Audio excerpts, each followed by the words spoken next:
예, 오늘 사도행전 8장 26절부터 40절까지 말씀으로 하나님께 사용받기 원하는 이들에게 라는 제목으로 하나님 말씀을 나누고자 합니다. 오늘 사도행전 8장은요, 신약시대, 즉 예수님이 죽고 부활하신 이후에 유대인 말고 저와 여러분과 같은 유대인 아닌 사람을 다 이방인이라고 불렀으니까 유대인 말고 이방인이 꼭 우리와 같은 방식으로 구원받게 된 첫 번째 사례가 사도행전 8장에 나와 있습니다. 그는 이디오피아 내시, 즉 저와 여러분처럼 신약시대에 구원받은 사람이 흑인입니다. 미국 목사님들은 첫 번째로 구원받은 사람이 자꾸 고넬료라고 합니다. 사도행전 10장. 아마도 백인이어서 그런 게 아닌가 저는 추측합니다. 안타깝지만 백인이 아니고 흑인입니다. 이 이디오피아 내시가 구원받는 과정에서 하나님께서 빌립이라는 사람을 사용하시는데 어떻게 사용하시는지 오늘 우리가 한번 보려고 합니다. 왜냐면은 제가 우리 교회에서는 그렇게 구체적으로 물어본 적이 없는 것 같은데 예전에 많은 다른 교회 분들이라든지 만나서 이야기를 하다 보면 하나님께 굉장히 사용받기를 원하시는 그 마음을 표현하는 것을 보고 제가 좀 놀랐었습니다. 굉장히 쓰임받기 원하시더라고요. 아주 삶이 힘들고 어렵지만 하나님께 쓰임받을 수 있는 기회를 얻고 싶다고 하시면서 어떻게든 어떤 방향으로든 쓰임을 받고 싶어 하시는 이야기를 제가 보면서 아마도 오늘 말씀을 듣는 우리 모든 성도님들도 하나님께 사용받고 싶은가 아닌가 했을 때 나도 그렇습니다. 이렇게 말씀을 하실 것이라고 생각합니다. 그래서 오늘 성경의 그 해석의 원칙 중에 Law of First Mention 이라는 법칙이 있어요.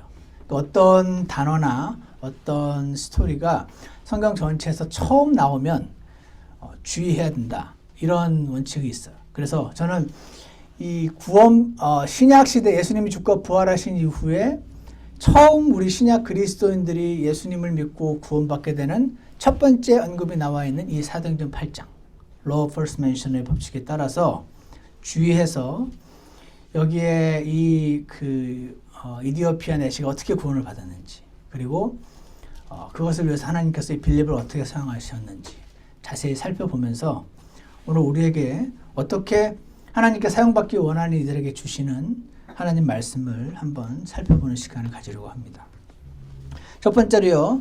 사도행전 8장 26절을 보시면은요. 26절과 27절에 보시면 이렇게 되어 있습니다. 주의 천사가 빌립에게 말하여 이르되 일어나 남쪽으로 가서 예루살렘에서 가자로 내려가는 길로 가라 하였는데 그곳은 사막이니라. 27절 그가 일어나 가는데 보라 에디오피아 사람 곧 에디오피아 사람들의 여왕 간다게 밑에서 그녀의 모든 국고를 맡아 큰 권세를 가진 내시가 경배하러 예루살렘에 왔다가 라고 기록이 되어 있는 것을 보게 됩니다.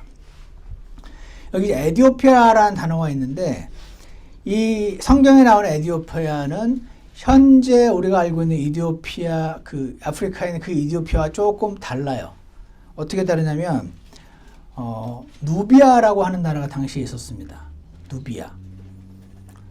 이집트 남부에서 오늘날의 그 수단에 걸쳐 있는 나라인데 대략 제가 재봤더니 예루살렘에서 약 1000km 정도 떨어져 있는 나라더라고요. 그러니까 그 누비아 지역 거기서 이 이디오피아 여왕의 국고를 맡은 내시가 멀리 예루살렘까지 하나님을 경배하러 왔었던 겁니다.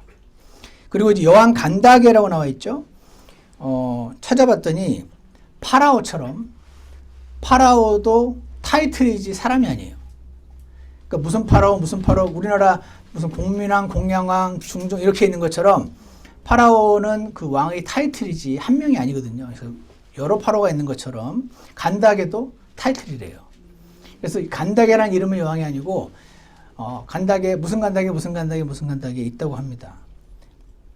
그런데 마치 영국의 지금 왕은 상징적인 존재고 실제 통치는 수상이 하는 것처럼 누비아의 실제 통치를 했던 사람이 간다게라고 합니다. 그러니까 어떤 상징적인 존재가 아니라 실제로 통치를 하고 하는 아주 능력자, 실력자이라고 말할 수 있을 것 같습니다. 그래서 그 간다게의 국고를 맡아서 어디든지 돈을 만지는 사람들이 그 왕의 최측근인 경우가 많이 있습니다. 왜냐하면 슬쩍슬쩍 할 수가 있으니까 아주 신뢰하는 사람만 하니까 그렇대요. 그래서 국고를 맡아서 큰 권세를 가진 내시. 아마도 이 여왕 간다게가 가장 총애하는, 가장 신뢰하는 신하였을 것이고, 지금도 그런데, 지금도 어떤 왕이나 대통령의 가장 신뢰받는 사람은 굉장히 큰 권력을 행사하는 것처럼, 당시에는 아마 더한 대단한 권력의 소유자였을 것으로 보입니다. 딱 보자마자 부티가 막 줄줄줄줄 흐르는 그런 이디오피아 내시. 그래서 경배하러 예루살렘에 왔다고 되어 있잖아요. 당시에 유대교를 관심을 가지고 유대교가 진짜 같아. 모세율법 따라하는 게 쉽지 않은데 그렇지만 뭔가 매력이 있어라고 매력을 느끼는 사람들 중에서 두 종류의 사람이 있었다고 합니다. 하나는 프라슬라이츠, 개종자. 이들은요 실제로 할례까지 받고 모세의 모든 율법을 따라 지키겠다고 선언하고 이방인으로 태어났지만 유대인이 된 사람들. 이 개종자고, 또 하나는요 God fearer 또는 worshipper이라고 그래가지고 유대인의 하나님이 하늘과 땅을 창조한 그 하나님이라는 거는 받아들였어요. 근데 아직 할례는 안 받고 모세의 율법 여러 가지 중에서 우상숭배라든지 아주 크고 굵직굵직한 것들은 순종하지만 모든 율법을 다 따라서 지키겠다고는 아직 고백하지 않은 그런 사람들을 God fearer이라고 불러요. 그래서 바로 뒤에 있는 10장에 고넬료가 그는 하나님을 두려워하는 자더라라는 말이 나와 있죠. 그러니까 고넬료도 아직 유대인의 하나님을 완전히 믿지는 않고 아주 존재는 믿고 하지만 아직 완전 유대교로 개종하지는 않은 사람이라고 말할 수 있습니다. 그러니까 여기서 이제 다시 한번 8장 26절을 한번 보시면요. 주의 천사가 빌립에게 말하여 이르되 일어나 남쪽으로 가서 예루살렘에서 가자로 내려가는 길로 가라. 이것도 제가 한번 찾아봤어요. 예루살렘이 있고 가자가 있는데 가자는 현재 이스라엘 땅의 왼쪽에 있는데 그 해안가에 가자 자체는 완전히 초록색 평야지대인데 가자로 내려가는 그 길이 광야입니다. 노란색. 아무것도 나지 않는 그런 노란색. 가자로 내려가는 그 길로 가라 했는데 그곳은 사막인데 그가 일어나 가는데 보라 에디오피아 사람들이 여왕 간다게 밑에서 그녀의 모든 국고를 맡아 큰 권세를 가진 내시가 경배하러 예루살렘에 왔다가 28절 돌아가면서 자기 병거에 앉아 대언자 이사야 글을 읽더라. 그래서 첫 번째 하나님께 내시가 빌립이 어떻게 사용받았나, 어떻게 쓰임받았나. 하나님께 쓰임받기 원하는 사람들은 어떻게 해야 되나. 첫 번째는요, 사람을 외모가 아니라 영혼으로 바라보기를 결심하라 하는 것입니다. 외모를 보면요, 아이고, 나 같은 이런 옷차림으로 저런 이디오피아 여왕의 간다게 국고를 맡은 자에게 감히 나가서 예수님을 전하기 어려웠을 겁니다. 그렇지만 어떨 때 담대하게 하나님을 전할 수 있게 되냐면 저렇게 부자로 살다가도 죽으면 지옥 가는 거고 저렇게 가난하게 살다가도 죽으면 지옥 가니까 나는 그가 현재 부자든 아니든 그가 현재 민주당을 좋아하는 사람이건 공화당을 좋아하는 사람이건 상관없이 모든 사람에게 하나님을 전해야지. 사람을 외모가 아니라 영혼으로 바라보는 사람이 이렇게 할 수 있는 것이라고 생각합니다. 제가 예전에 회사 다닐 때 저희 팀에 18명이 있었는데 저에게 복음을 전해준 그 형제가 당시 이제 회사를 그만두려고 하고 있었어요. 그러니까 회사를 그만두면서라도 우리 팀원들한테는 전부 복음을 전해야겠다고 생각을 한 거예요. 그래서 어느 날 이제 저한테 같이 밥 먹자고 하면서 저한테 복음을 전했는데 나중에 제가 이제 구원받고 나서 물어봤더니 다 전했다 그러더라고요. 저를 그러니까 제일 마지막에 전했단 말이죠. 근데 저만 구원받았다 그러더라고요. 그러면서 당신이 제일 구원 안 받을 거라고 생각해서 내가 제일 마지막에 그냥 한 명 빼놓고 굳이 갈 건 없으니까 전했다고. 제가 그 말을 듣고 내가 또 어떻길래 이 사람이 그런 생각했는데 만약 그 형제님이 사람을 외모로 봤다면 쟤는 안 돼. 이랬다면 안 될 거야. 괜히 저 사람한테 전했다가는 괜히 막 화만 나한테 낼 것 같고 안 될 거야. 라고 생각해서 안 전했더라면 어땠을까? 감사하게도 그런데 그가 팀원들 모두에게 전했다는 거죠.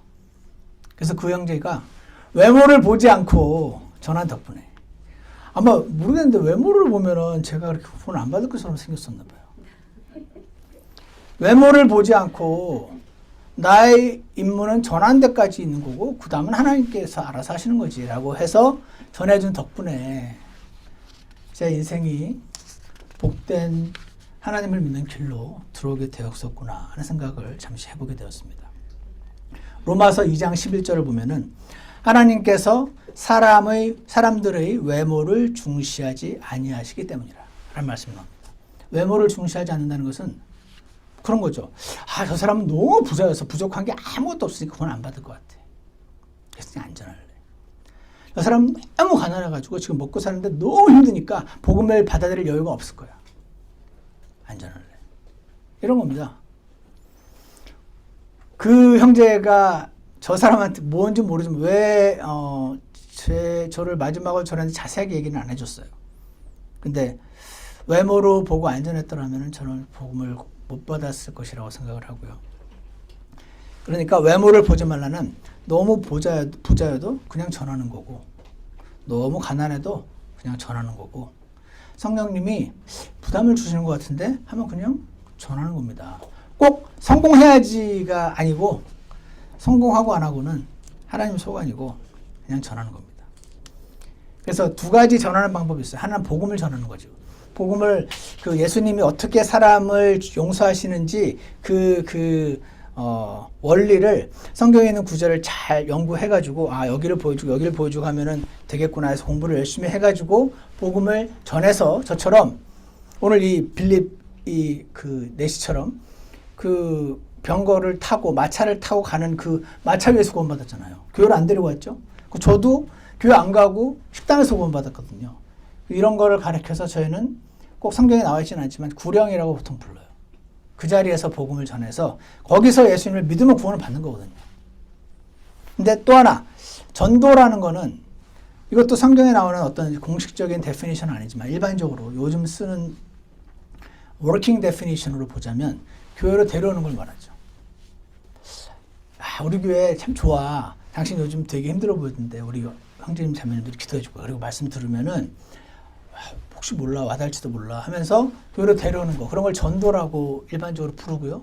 바로 그 자리에서 복음을 전하는 걸 구령이라고 불러요. 구령을 하든 전도를 하든 어느 쪽이든 상관없습니다. 내가 할 수 있는 만큼 하시면 돼요. 의외로 놀라운 것은 구원받은 사람의 90%가 전도로 구원을 받았습니다. 저는 10%에 해당됩니다. 저는 그 식당에서 구원받았으니까 교회 안 가고. 근데 보통은 교회 가자 해가지고 교회 생활을 하다가 구원받는 경우가 90%예요. 그러니까 어느 쪽이든 사람의 외모를 보지 않고 영혼으로 볼 때 우리는 하나님께 쓰임받을 수 있을 줄 확신합니다. 두 번째로요. 8장 28절에서 30절을 보시면은 8장 28절을 보시면요. 돌아가면서 예루살렘에 왔다가 이제 돌아가면서 자기 병거에 앉아 대언자 이사야의 글을 읽더라. 굉장히 신실한 사람이었을까요? 돌아가는 길에 소설 나부랭이 읽을 수도 있을 텐데 아마 그때는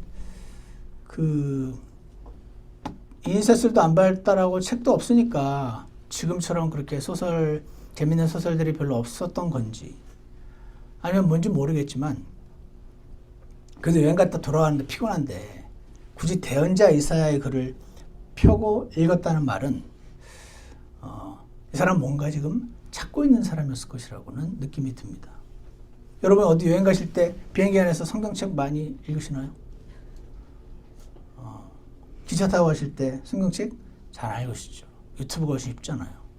그래서 근데 이 사람은 병거에 앉아서 그 먼 길 1000km인데 왔다가 돌아가면서 대언자 이사야의 글을 읽고 있었어요. 그때 성령께서 빌립에게 이르시되, 성령님이 얘기를 하셨어요. 뭐라고 하셨습니까? 가까이 가서 이 병거에 합류하라 하시거늘. 빌립이 거기로 내시에게로 달려가 그가 대언자 이사야의 글을 읽는 것들을 듣고 이르되 그대가 읽는 것을 깨닫느냐? 라고 질문을 하게 되는 것을 보게 됩니다. 지금 딱 들어보니까 이사야 같은데 읽고 있는 거 무슨 말인지 아시겠습니까? 라고 말했습니다.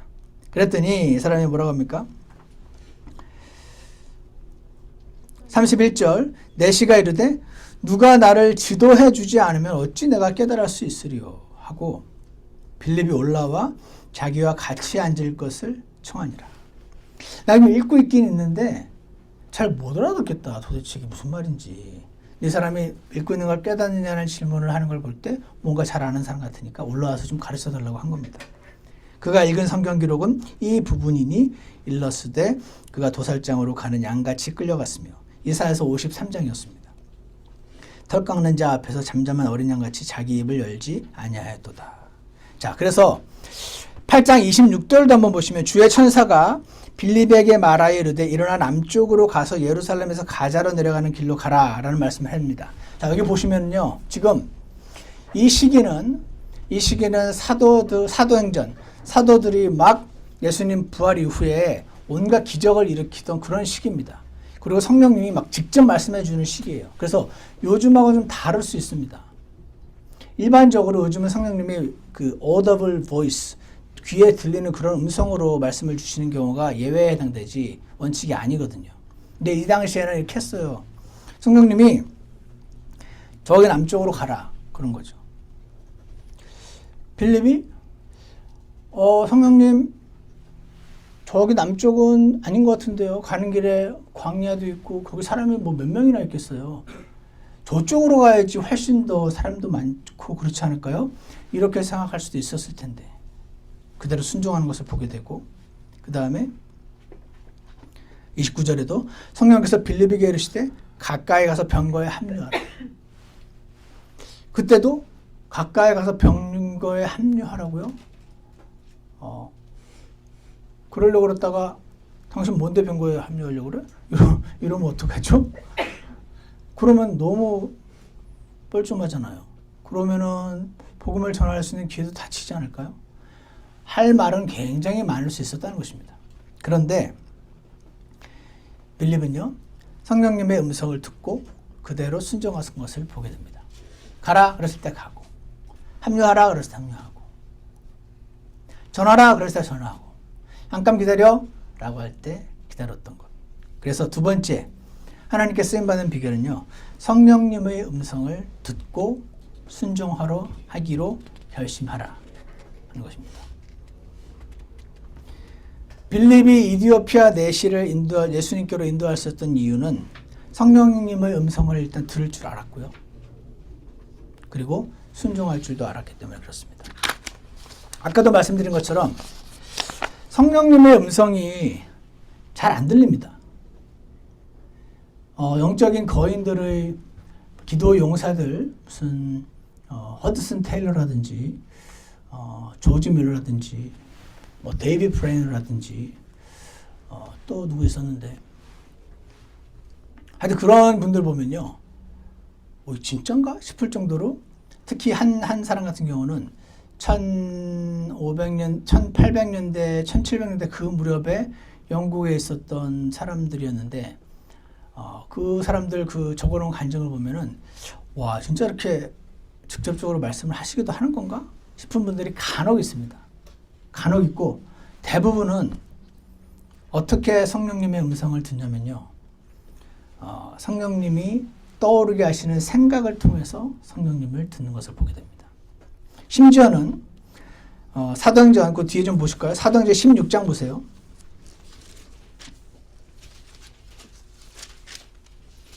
사도행전 16장 7절.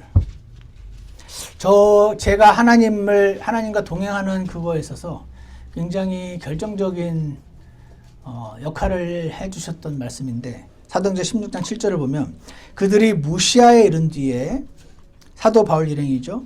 비두니아로 들어가려고 했을 때, 제가 이번에 지도를 살펴봤더니 무시아가 있고 비두니아는 그 지도상 오른쪽이에요. 무시아가 지금의 터키 쪽이고 비두니아는 그 터키의 약간 오른쪽이더라고요. 그래서 무시아에 이른 뒤에 비두니아로 오른쪽으로 가려고 애썼는데, 여기 애썼단 말이 중요합니다.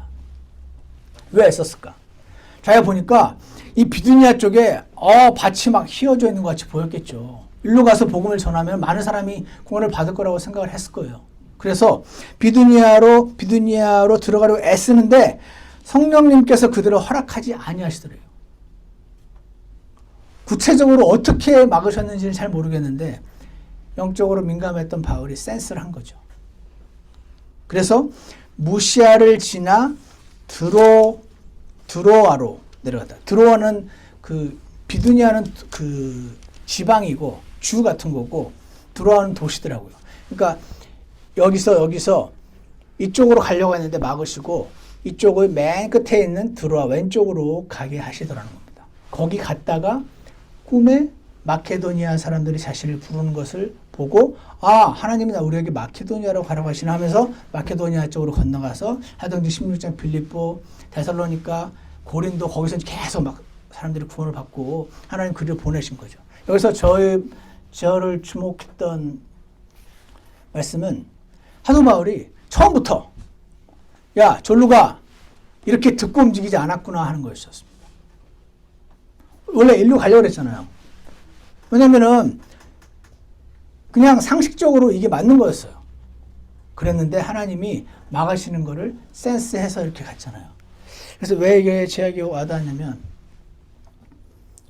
제가 이 성경에 나오는 성령님의 음성을 듣고 하나님 말씀대로 따르는 삶을 너무 해보고 싶은 거예요. 내 아버지께서 일하시니 나도 지금까지 일한다 그러고. 그러니까 지금 이 안식일날 여기서 저 사람을 고치면 이 바리새인들이 볼때같이 달려들어서 너는 안식일 어겼다면서 나를 공격할 거 뻔히 알면서도 하나님이 지금 고치라는 거를 들은 거지.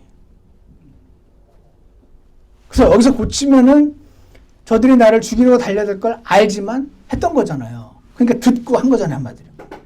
그래서 내 아버지께서 지금까지 일하신 나도 일한다 그러고, 아들은 아버지가 하는 것을 본 것 외에는 아무것도 스스로 할 수 없다. 이런 말씀이 있으니까 주님 저도 이렇게 하고 싶어요.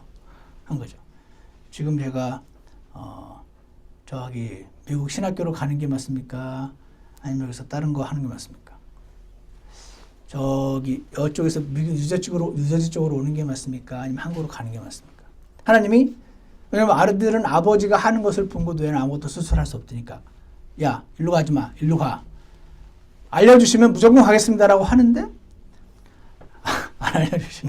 안 보여주시는 거예요. 그래서 하다가 이 사도행전 16장 방금 말씀 읽다가 요즘 시대는 간혹 직접 말씀하신 경우도 있지만 이렇게 하나님께서 알려주시기만 하면 무조건 따르겠습니다라고 하는 마음을 갖되 내가 보기에 저쪽이 맞으면 그걸로 가면 되는 거죠. 나는 딱 막으시는 걸 느낀 거죠. 그것도 센스 해야지. 왜 이렇게 안 돼요? 무조건 막 가리라고 막 억지로 힘들어 가는 게 아니고 주님께 붙어 있어야 이게 지금 뚫고 가야 되는 장애물인지 아니면은 막혀서 딴 데로 가라고 주신 장애물인지 분별을 할 수가 있겠죠. 그래서 요즘 시대는 어떻게 성령님의 음성을 들을 수 있나? 아까 하나님께 쓰임받다고 싶다고 말했던 그 제가 만난 수많은 다른 교회 분들이 전부 성령님의 음성을 듣고 싶다고 하셨었어요. 어떻게 듣나요, 요즘? 어떻게 듣냐면요. 성경 전체와 믿음의 위인들의 기록들을 볼 때 말씀을 읽다가 떠오르는 생각들, 말씀과 가까울 때 성령님의 음성을 들을 수가 있습니다. 그리고 내 생각이 하나님께 맞추어져 있을 때 떠오르는 생각들, 성령 충만할 때 성령님의 음성을 듣기가 더 쉬워집니다. 그런데 내 생각에 내가 오늘 아침 말씀 묵상도 하고 기도도 하고 내 시선이 하나님께 맞추어져 있는데 저기 가서 저 자매를 몰래 나쁜 소문을 퍼뜨려라. 이런 생각이 들었다. 그러면 이제 이건 가짜다 하는 걸 분별할 수 있겠죠. 내 생각이 성령님의 생각인지 아닌지 헷갈릴 때 말씀으로 찾아보고 이거가 하나님의 뜻에 어긋나나 아닌가 확증되면 일단 순종을 해보면 되는 거죠. 그러면 그 다음 길을 열어주시고 한 거 보면서 일로 가라고 하시는 거 맞네 라는 생각이 한 확증을 더 주시고, 그렇지 않으면은 아까 바울처럼 이를 막으시는 것 같은데 이렇게 하라고 하시나? 계속 하나님께 물으면서 알려주신 대로 가겠다고 하면서 길을 찾아가는 이런 식으로 신약시대 그리스도를 인도하신다라고 생각을 합니다. 그래서 어떻게 하면 됩니까? 하나님께 쓰임받고 싶은 사람은 성령님의 음성을 들어야 돼요. 어떻게 됐습니까? 이렇게 하면 됩니다. 하나님, 제가 성령님의 음성을 들으면서 살고 싶어요 라고 기도하십시오. 원함을 비추셔야 됩니다. 선생님, 저는 성령님의 음성을 들으면서 사는 거 하고 싶습니다. 저는 그게 가장 복된 길이라고 생각합니다. 도와주세요. 그리고 저에게 성령님을 음성을 들려주시면 순종하겠습니다 라고 고백하십시오. 듣고 싶어요. 그리고 들려주면 따를게요. 이게 두 번째입니다. 세 번째, 분별하게 해주세요. 내 생각인지 사탄의 생각인지 하나님으로부터 온 생각인지 분별할 수 있게 해주세요. 알려만 주시면은 따르겠습니다. 이 태도를 갖고 있으면 하나님께서 우리도 성령님을 따르고 음성을 듣고 하는 그 삶을 살 수 있도록 인도해 주실 것이라고 생각합니다. 그렇게 되면 어떻게 될까요? 그럼 어떻게 되냐면요, 간증이 많아져요. 우리가 주일이나 주일날 친교 때나 금요일이나 간증이 별로 없잖아요. 그러면 우리는 성령님을 안 따르고 살고 있어서 그런 건 아닌가 하고 주님께 물어볼 필요가 있습니다. 빌립을 생각해 보세요. 사람들한테 가지고 야, 나 대박, 나 아무 생각 없었어, 그냥 여기서 계속 하려고 그러는데 성령님이 저기로 내려가, 저기는 누가 봐도 광야인데 저기로 내려가라. 그런데 성령님이 하라고 하시는 것 같았을 땐 갔더니 대박, 간닥의 휘하에 그 내시가 있는 거야. 내시가 있는데 성령님이 또 가서 병고에 합류하래. 와, 내가 갔다가 저놈이 누구나 죽여라 이러면 끝날 텐데 병 합류하래. 그래서 만나면서 합류하러 갔더니 이사 성경을 읽고 있는 게 보이더라고. 그래서 읽고 있는 거 이해하쇼? 그랬더니 내가 이거 헌데 합니까? 좀 와서 좀 가르쳐 주세요. 이렇게 해서 내가 올라가가지고 그 사람이 마침 여기 있는 이 이사야서 53장에 있는 이 사람이 자기 이사야 자신인지 아니면 다른 사람인지 좀 알려달라 그래가지고, 와, 이 사람이 이사야서 안 보고 있어서 내가 안 그래도 이사야서 펴가지고 복음 전하려고 그랬는데 이사야를 혼자 읽고 있어. 그 복음 전해서 구원 받았어요. 할렐루야. 이게 간증입니다. 간증은 하나님이 행하신 거를 고백하는 게 간증이거든요. 내가 일로 가면 이렇게 쓸 것 같더라고. 그래서 갔는데 내가 여기서 읽는 것을 깨달으냐라고 말하면은 나를 올려 보낼 것 같더라고. 그리고 거기서 내가 그동안 열심히 준비했잖아. 그래가지고 복음을 전했더니 구원을 받더라고. 이거는 다 자기가 한 거잖아요. 이게 간증이 아니에요. 간증은 하나님이 하신 거니까. 근데 하나님 절로 가라서 김감민하고 가봤더니 이렇게 만나고 거기서 이렇게 했더니 이렇게 해주시고 완전히 생각지도 않았는데 해가지고 한 명이 구원받은 사람 한 명. 나 그거 깨달았잖아. 수요 기도해서 간증하는 거예요. 하나님은 한 영혼을 귀하게 여기시나 봐. 내가 여기 이 동네에서 막 설교를 전하면 수백 명이 구원받을 수도 있는데 그 시간에 나를 굳이 절로 가가지고 한 명한테 전하게 하셨잖아. 하나님은 한 명을 귀하게 여기시는 것 같아. 뭐 간증이 생기지 않겠습니까? 이렇게 순종했더니 이런 일들을 하나님이 이루시더라 라는 간증이 많아질 것입니다. 우리의 삶은 지루하거나 따분하지 않고 성령님의 생명력으로 넘쳐나게 해주실 줄 믿습니다. 마지막으로 8장 31절 보세요. 8장 31절을 보시면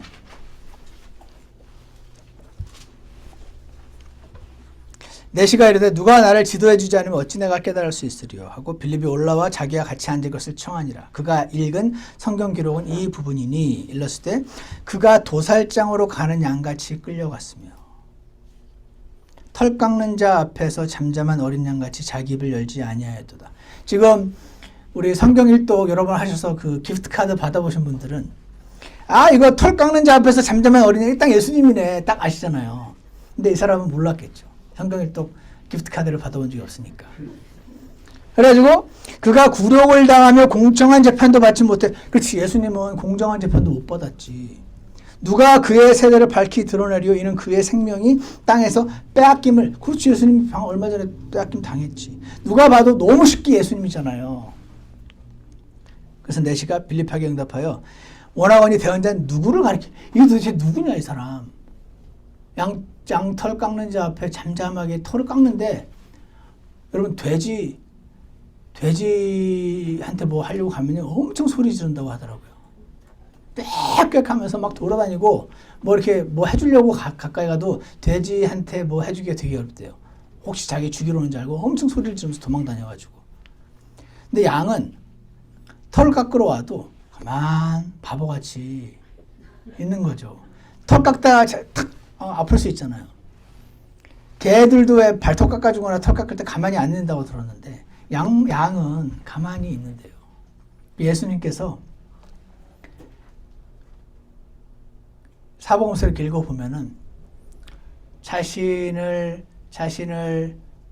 음모로 음해해서 억울하게 제대로 적법한 사법 절차를 거치지도 않고 사형을 받게 하는 이 과정을 다 기록해 놔서 우리는 알지만 이 사람은 몰랐던 거죠. 그래서 자기를 가르쳐, 이사야가 지금 자기 얘기하는 거냐 이 사람? 아니면 어떤 다른 사람을 가르치느라고 했을 때 이에 빌립이 입을 열어 그 성경 기록에서부터 시작하여 그에게 예수님을 선포하니라. 이분이 바로 예수님이야. 여러분 이사야서가 언제 쓰였죠? BC 700년에 쓰였어요. 근데 성경을 안 믿고 이사야를 막 공격하는 그 자유주의 신학자들이 있어요. 그분들이 최대한 끌어당겨 우리 BC 500년까지 끌어당겼어요. 자유주의 신학자들은 BC 500년에 기록됐다. 그리고 세컨 아이자야. 그래서 두 번째 이사야가 작성을 했다. 40장부터 66장까지는. 그렇지만 성경대로 믿는 학자들은 이사야 혼자 기록했고 BC 700년에 처음 다 기록했다고 주장을 합니다. 저는 당연히 이걸 믿지만 100번 양보해서 500년이라고 칩시다. 지금 이 이사야가 이 내시가 읽었던 이사야서는요 500년 전에 기록된 책인 거예요. 여러분 지금이 2022년이잖아요. 500년 전이면 언제죠? 1520년. 그때 무슨 일이 있었는지 아십니까? 제가 찾아봤어요. 1518년이 중종 13년. 개혁 정치를 내세운 조광조가 권력 장악. 1519년 기묘사화로 조광조 사망 38세. 1559년 여러분 아는 사람들 나옵니다. 임꺽정 활동 시작. 그때가 500년 전이에요. 1560년 태계 이황 도산서원 세움. 그때 그 500년 전이 별거 아닌 것처럼 보여도 이때 기록된 말씀에 어떤 분이 털 깎는 자 앞에 어린 양처럼 조용히 있고 할 거다. 그가 모든 사람의 죄를 전가받고 대신 죽을 거다라는 말이 그때 500년 전에 퇴계 이황 그때 임꺽정 활동할 그때 기록이 된 책을 예언이니까 500년 뒤에 보고 최근에 나타났던 저 예수님이 여기 500년 전에 기록된 이거랑 똑같네? 와 해서 받아들인 것이요. 그래서 뭡니까? 세 번째 하나님께 쓰임받는 비결은 준비되는 것이다. 여러분 준비되기를 소망하십시오. 기회는 누구에게나 옵니다. 여러분 요즘 그 메타 그 페이스북 거기서 막 1,700명인가 레이오프 되고 저기 그러니까 그 트위터 거기서 뭐 3,000몇 명인가 레이오프 되고 그런 큰 회사들이 레이오프 한다는 말은 이제 그동안 난공불락이라고 여겼던 테크 쪽에서 앞으로 계속 레이오프를 할 거라는 얘기잖아요.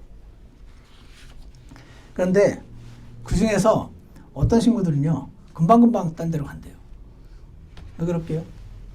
준비가 돼 있어가지고 요즘 회사들은 당장 투입해가지고 그 일을 해낼 수 있는 사람을 찾는데요. 그래서 새로 들어가려는 신입사원은 너무 들어가기 힘들고 어서 잘 배워가지고 잘 준비돼가지고 어디나 갖다 놓을 수 있는 사람은 서로 막 데려가려고 한다는 말을 들었어요. 그래서 요즘 그 친구들이 아이들이 그런 말을 한대요. 기회는 모두에게 온다고. 그리고 요즘은 회사 생활이 파리목숨 같아가지고 언제 레이오프 될지 모르고 근데 모두에게 기회가 오는데 준비되어 있는 자가 그 기회를 잡는다고 그런 말들을 하는 걸 들었습니다. 저는 전적으로 동의합니다. 여러분과 제가 하나님께 쓰임받고 싶어요. 성령님 음성을 듣고 싶어요. 지금 제가 한번 구원받은 인생인데 물론 여러 가지 일들에 바빠서 하나님 일에 신경 못 쓰고 살 때도 많이 있지만 그럼에도 불구하고 제 속 안에서 하나님께 쓰임받고 싶은 마음이 있어요. 저를 써주세요. 이렇게 기도하시잖아요. 그럼 하나님이 기회를 주신다는 거죠. 그때 준비가 되어 있어야 하니까 지금 준비를 하셔야 돼요. 그래서 준비된 자들이 하나님께 쓰임받게 된다 하는 것입니다. 그러면 준비라는 건 어떤 거가 있을까요? 오늘 같이 복음 전하는 것 관련해 가지고 준비할 수 있겠죠. 처음에 어떤 사람을 만나가지고 예를 들어서 굉장히 마음이 닫혀 있고 하나님도 안 믿고 그런 분들한테는 복음 전하기 어려워요. 굳이 그런 분들한테 전할 필요는 저는 없다고 생각합니다. 하나님이 특별히 부담 주시지 않으면. 근데 간혹 묻는 분들이 있어요. 야, 너 요즘 교회 열심히 다니는 것 같더라? 왜 그래? 무슨 말은, 와, 너 믿음 좋네? 나도 구원 받고 싶은데 어떻게 하는 건지 얘기해 줄 수 있어? 이런 친구들이 간혹 있어요. 그때 전할 수 있게 준비되기로 결심하시기 바랍니다. 그럼 어떻게 될 거냐면요, 여러분이 전도할 리스트도 만들 수 있겠죠. 보니까 이 친구들은 한번 전해야 되겠어. 구원을 받든 안 받든 그 상관없이 얘는 절대 안 받았던 우리 목사님도 절대 안 받았거든. 그거 받았다니까 얘도 안 보게 하고 전도할 리스트를 준비를 하겠죠. 교회에 초대할 기회도 찾겠죠. 집으로 초대할 기회도 찾겠죠. 근데 초대하려고 하니까 집이 너무 엉망이면 힘들겠죠. 청소도 하겠죠. 아니면 제가 가끔 얘기했던 한국에 가면 만나는 분들처럼 어떤 자리를 만들어서 목사님 초대하고 그 사람 초대해가지고 복음을 들을 수 있는 기회를 만드신 분도 있고 목장으로 초대하는 게 더 부담될 것 같아요. 그렇게 기대를 그러니까 모든 것들을 미리 생각을 해서 준비하고 기도하는 사람들이 나오겠죠. 그 준비된 자들에게 하나님께서 쓰임받는 영광을 허락하실 것이라는 것입니다. 하나님께 사용받기 원하시는 이들에게 어떤 거를 하나님 하라고 하시냐. 첫 번째로 사람을 외모가 아니라 영혼으로 바라보기를 결심하시기 바랍니다. 영혼으로 바라보십시오. 두 번째, 성령님의 음성을 듣고 순종하기로 결심하십시오. 세 번째로, 지금 제가 준비되기를 원합니다. 어떻게 준비하면 좋을까요? 준비되기를 결심하라. 이 세 가지를 하실 때요. 맨 마지막에 39절 보세요. 그들이 물속에서 나와 올라올 때에 주의 영께서 빌립을 채워가심으로 주의 영께서 빌립을 채워가셨대요. 약간 순간이동 같은 것 같아요. 채워가심으로 내 시인은 갑자기 사라진 거죠. 더 이상 보지 못하더라. 근데 내 시가 기뻐하며 자기 길을 가더라. 내 시가요. 기뻐하며 자기 길을 가되 와, 나 계속 궁금했는데, 알고 싶었는데, 그럼 가는 길에도 막 이사야서 읽고 있었는데, 드디어 오늘 이 사람이 바로 예수님이었구나. 예수님이 나의 죄를 위해 죽으신 분이구나 하고 오늘 믿었으니까 얼마나 기쁘겠습니까? 기뻐하면서 길을 갔고요. 40절, 빌립은 기뻐하며 길을 갔다는 말은 없지만 저는 경험상 빌립도 아주 기뻐하면서 길을 갔을 것입니다. 아니, 복음 전해서 자기가 구원받아 천국 가면 자기가 좋지 왜 나는 왜 좋죠? 모르겠어요. 이상하게 굉장히 좋아요. 해보셨나요? 뭔가 한 영혼을 주님께로 이끄는데 사용되었다라는 약간 그 뿌듯한 느낌? 그리고 왜 꼭 복음이 아니어도 세상 사람들도 다른 사람 도와주고 그 봉사하고 나면 그 느끼는 기분 좋음이 있어요. 그런 것도 더해지는가 봅니다. 네시도 기뻐하며 자기 길을 갔고 빌립도 못지하며 기뻐하며 길을 갔을 것이라고 생각합니다. 준비된 빌립은 그 이후도 계속 어딘가로 가서 계속해서 사용을 받았습니다. 그의 삶은 계속해서 기뻐하며 자기 길을 가는 삶이었을 것이라고 생각합니다. 우리도 오늘 이 말씀을 들은 모든 분들이 하나님께 쓰임받기를 결심하고 그렇게 살기를 원한다는 고백을 주님께 들으시게 되기를 간절히 원합니다. 기도하겠습니다. 선하신 하나님 아버지, 오늘 저희가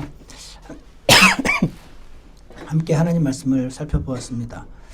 준비된 자를 사용하셨고 성령의 음성을 따르는 법을 배우는 자들, 그리고 무엇보다 선하신 하나님이 그를 이끌고 계시고 그래서 한 사람의 영혼을 문자 그대로 영혼으로 바라보게 해주셔서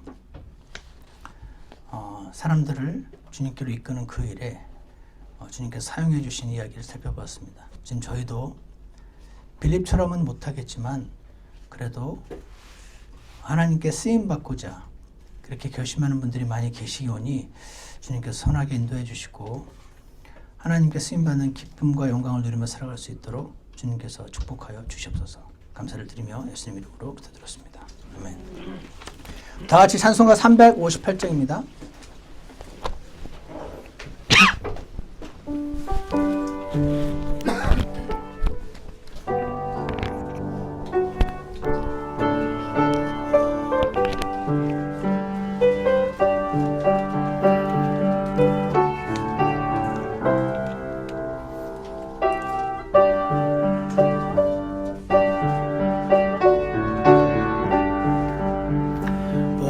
세상 위하여 나 복음 전하리 만 백성 모두 나와서 주 말씀 들어라.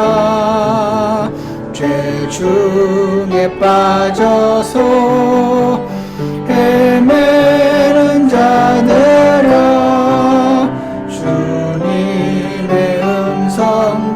듣고 너 구원받아라. 드리고 기도해 내일 증인 되리라. 세상 모든 사람들 듣고 그 사랑 알도록 온 세상 이 복음 전하리. 저 죄인 회개하고서 주 예수 믿어라. 이 세상 구하려 주 돌아가신 것 나 증거하지 않으면 그 사랑 모르리. 드리고 기도해 내일 증인 되리라. 세상 모든 사람들 듣고 그 사랑 알도. 우리 잠깐 기도하는 시간 갖겠습니다.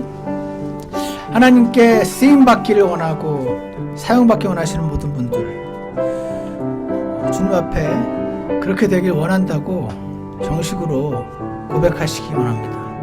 그래서 주님이 이끄시는 만큼 순종하겠다고 고백하셔서 주님을 만나며 사는 영광스러운 삶을 살 수 있게 도와주시라고 잠깐 기도하겠습니다.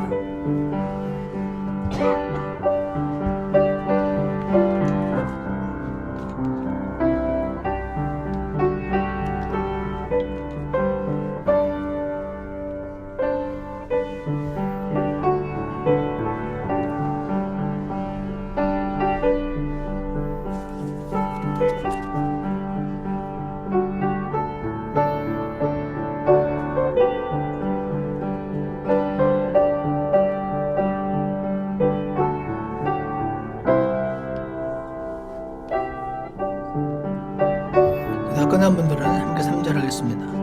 온 세상 위하여 주의 임하니 주 예수 이름 힘입어 이 복음 전하자. 먼 곳에 나가서 전하지 못해도 나 어느 곳에 있든지 늘 기도 힘쓰리. 드리고 기도해 내일 증인 되리라. 세상 모든 사람들 듣고 그 사랑 알고. 선하신 하나님 아버지, 우리를 구원하시려고, 죄인들을 구원하시려고 이 땅에 사람의 몸으로 오시고, 그리고 온전한 삶을 사신 후 우리 죄 용서하시려고 대신 하나님의 진노를 받으시고, 누구든지 주 예수님을 믿으면 구원을 받으리라 말씀하신 이 놀라운 복음을 이 시간 다시 한번 기억하며 감사합니다. 저희에게 이 복음을 전해졌는데 복음을 자꾸 잊어버리고 살 때도 많고, 그리고 다른 이들에게 전하기가 참 어려울 때도 많이 있음을 주님 앞에 고백합니다. 저희 힘으로 되기가 참 어려운 일이니 성령님을 따라 살기로 고백하는 모든 성도들을 주님께서 귀히 여기시고 성령님의 음성에 반응하며 따라갈 수 있게 주께서 축복하여 주시옵소서. 우리 주변에 있는 어떤 사람들은 모두 한 명의 영혼이라는 사실을 기억하게 하시고, 어떤 외모에 주눅이 들거나 외모로 스스로 기회를 잘라버린 일이 없도록 주님께서 저희를 긍휼히 여겨 주시옵소서. 하나님께서 이 땅에 오셨고, 사도 바울은 자신이 죄인들의 괴수라고 우두머리라고 말했습니다. 저희도 죄가 참 많고 삶이 하나님의 원하시는 그런 그리스도인 삶에 합당하게 살지 못할 때도 많이 있지만, 그때마다 주 예수님 보혈로 다시 덮어주시고 우리 안에 성령님을 따라 사는 자들 되도록 축복하여 주시옵소서. 예수님 이름으로 기도드렸습니다. 예배를 마치겠습니다.